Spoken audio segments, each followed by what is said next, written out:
All right, so in this next video, we're going to look at changes in the long-run aggregate supply curve.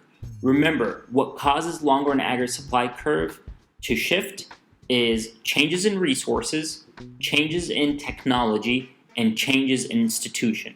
So our long-run aggregate supply curve theoretically should be increasing every year to represent increases in economic output or economic growth.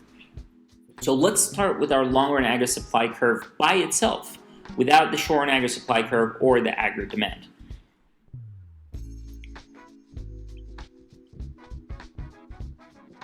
So we have price on the y-axis, real GDP on the x-axis, and our long-run aggregate supply curve for year one is at y star. And what we know is in economies that experience positive economic growth, the long-run aggregate supply curve is going to shift to the right on an annual basis. So we go from y star 1 to y star 2. And this is how the economy progresses each year. The unemployment rate at y1 is going to be u star, or the natural rate of unemployment. The unemployment rate at y2 star is still u star, or the natural rate of unemployment. Remember, economic growth just means that we are increasing the productivity of our society. So we're taking the same amount of people and making them more productive, is one way of looking at it. And therefore, as long as we're on the long-run aggregate supply curve for each year, then we are operating at capacity at the natural rate of unemployment. The thing about the long-run aggregate supply curve is when the long-run aggregate supply curve shifts, it always shifts the short-run aggregate supply curve with it. And that's how the economy moves from one year to the next. The same reason that moves the long-run aggregate supply curve also increase the short-run aggregate supply curve. So if we start at point A, then where do we end up in year 2? Well, it depends on aggregate demand. If aggregate demand increases equally, so we go from AD1 to AD2, we end up at point B, and we see no change in the price level. So every year, if our output increases at the same rate as our spending, then there's going to be no pressure on the economy, and the economy will maintain its equilibrium. The issues arise when there's growth in the economy from production standpoint and from spending standpoint at different rates. So let's say we start at long-run aggregate supply curve 1,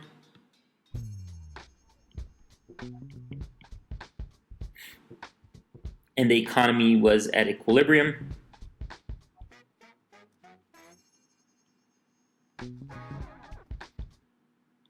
At point A with a price level of P star and Y1 star.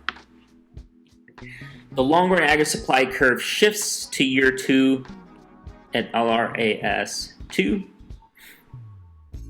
taking the short-run aggregate supply curve with it.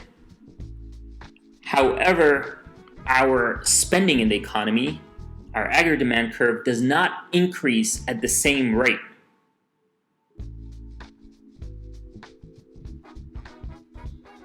So now this economy is at point B. We know this is a short-run situation because we're not at our long-run output. And at point B, the economy is at Y2, but it should be at Y2 star. Economy grew. It did not grow as fast as it should. So this is how we represent this economy. And what's going to happen? People will start to accept lower paying jobs, and this shifts our short-run aggregate supply curve. So we end up at point C. And point C in the long run is going to be at a lower price level, but at the natural rate of unemployment and the production level of Y2 star. That's how the economy gets back to equilibrium. So once you know how the economy solves itself from a recession or an expansion, it's the same idea. The difference here is we're showing that long-run aggregate supply curve shifts every year. And the punchline is when the long-run aggregate supply curve increases, it takes the short-run aggregate supply curve with it. If the long-run aggregate supply curve decreases, it's going to decrease the short-run aggregate supply curve.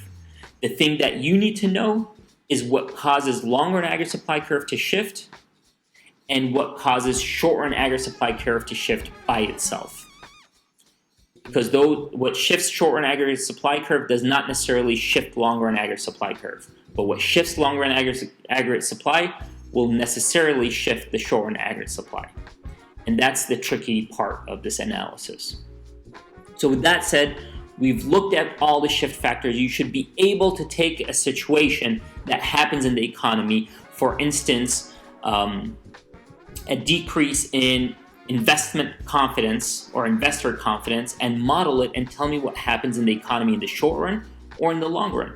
Or if I tell you there's an increase in productivity, what's going to happen to the economy? And you should be able to model the short run and the long run outcomes. And this allows us to look at an economy and how it returns to equilibrium without any government intervention. The next part of the semester is we're going to look at how governments could intervene and adjust the state of the economy.